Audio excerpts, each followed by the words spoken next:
بسم اللہ الحمدللہ والصلاة والسلام علی رسول اللہ وبعد. السلام علیکم ورحمۃ اللہ وبرکاتہ.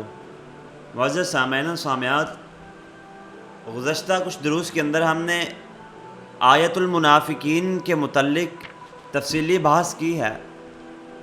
کہ اللہ رب العزت نے جن آیات کے اندر منافقین کی علامات کو ہمارے سامنے کھول کھول کر بیان کیا، ان آیات پر ہم نے تفصیلی گفتگو کی ہے. آج کی اس آیت میں اللہ رب العزت ایک آیت ہمارے سامنے بیان کر رہے ہیں، جس آیت کے ذریعے وہ نفاق والوں کا عمل ہمارے ذریعے کھول رہے ہیں.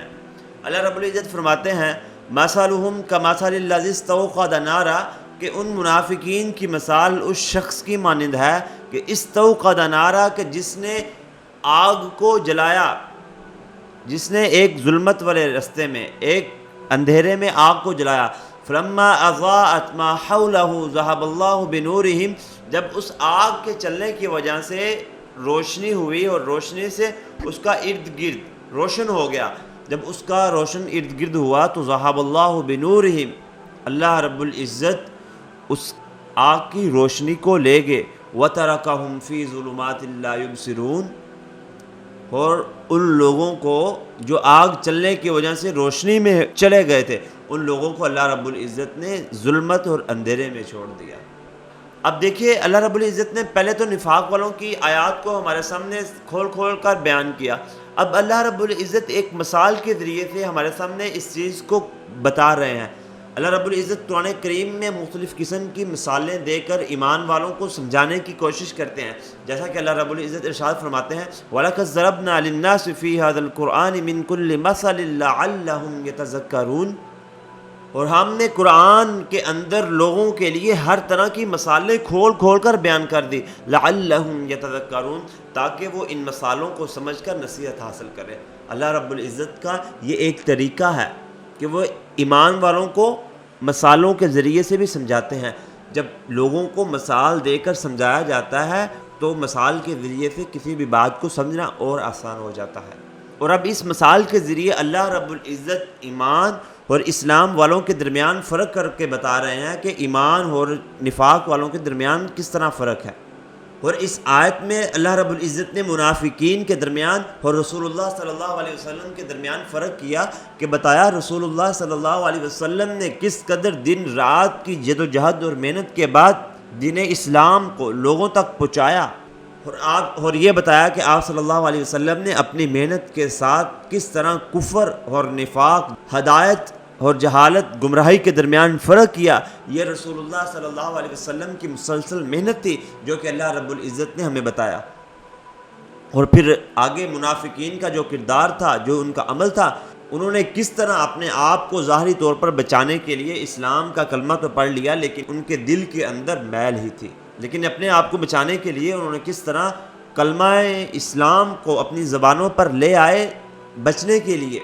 لیکن ان کے دل کے اندر ابھی بھی نفاق ہی تھا.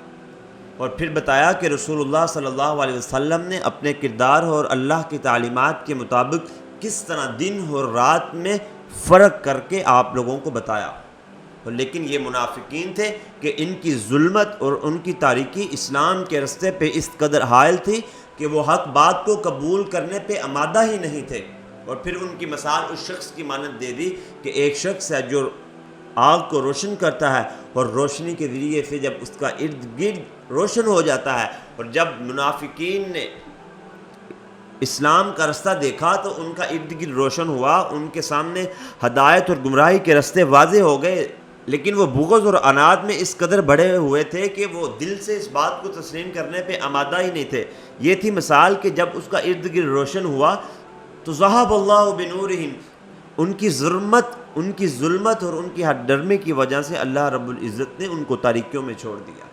معزز سامعین و سامعات، اس آیت کے اندر سے ہمیں ایک سبق یہ بھی پتہ چلتا ہے کہ اللہ رب العزت کا یہ ایک اصول ہے کہ وہ ہدایت کو کسی شخص کے لیے زبردستی اس کے دل میں نہیں پیوست کرتے، بلکہ اللہ رب العزت فرماتے ہیں اِنَّا هَدَيْنَاهُ السَّبِيلَ إِمَّا شَاكِرًا وَإِمَّا كَفُورًا، ہم نے انسان کو دونوں رستے دکھا دیے، چاہے وہ ہدایت والے رستے پر چلے یا کفر والے رستے پر چلے. ہاں، لیکن جس رستے پر چلنے کی وہ کوشش کرتا ہے، اللہ رب العزت اسی رستے کے لیے اس کی مدد کرتا چلا جاتا ہے۔ اور اس آیت کے اندر اللہ رب العزت نے جو لفظ استعمال کیا وَتَرَكَهُمْ، اور ان کو چھوڑ دیا فی ظلمات، اندھیرے میں۔ اندھیرے سے مراد مفسرین بیان کرتے ہیں کہ اندھیرے سے مراد، تاریکی سے مراد کفر و نفاق کی تاریکی ہے، کفر و نفاق کا اندھیرا ہے، شرک بدعات خرافات کا اندھیرا ہے۔ اور یہ ظلمات، ظلمت کی جمع ہے، یہ جمع کا صیغہ ہے ظلمت۔ ظلمات کا لفظ نور کے اپوزٹ بولا جاتا ہے، نور کی جو ضد ہے وہ ظلمات ہے، نور کے اپوزٹ جو لفظ یوز کیا جاتا ہے وہ ظلمات ہے۔ ظلمات یہ جمع ہے، اس میں بہت سی چیزیں ہیں، حسد، کینہ، بغض، نفاق، لیکن اس کے مقابلے میں جو نور کا لفظ بولا جاتا ہے وہ واحد کا ہے، اور دین اسلام ایک ہی رستہ ہے، وہ نور ہے، وہ روشنی کا ہے۔ اور جو ظلمت کے رستے ہیں وہ بہت سارے رستے ہیں۔ اللہ رب العزت جیسے قرآن کریم میں ارشاد فرماتے ہیں اللہ ولی الذین آمنوا یخرجہم من الظلمات الی النور، اللہ رب العزت ان لوگوں کا دوست ہے، ولی ہے جو ایمان لے کے آئے، یخرجہم من الظلمات الی النور، اللہ رب العزت اپنے دوستوں کو اندھیرے سے روشنی کی طرف لے کے آتے ہیں، ایمان اور توحید اور اسلام اور دین اسلام کی روشنی کی طرف اللہ رب العزت اپنے دوستوں کو لے کے آتے ہیں۔ اور ساتھ ہی اللہ رب العزت اگلی آیات میں نفاق والوں کے متعلق ارشاد فرماتے ہیں صم بکم عمی فہم لا یرجعون، یہ گونگے ہیں، یہ بہرے ہیں، یہ گونگے ہیں، لا یرجعون، یہ ایمان کی روشنی اور ایمان کی حلاوت کی طرف لوٹنے والے نہیں ہیں۔ اور اللہ رب العزت کی طرف سے حق بات کی روشنی انہیں ملتی ہے جو اس کو قبول کرنے کی طاقت رکھتے ہیں، جیسا کہ رسول اللہ صلی اللہ علیہ وسلم نے جب اعلان کیا تو آپ پر سیدنا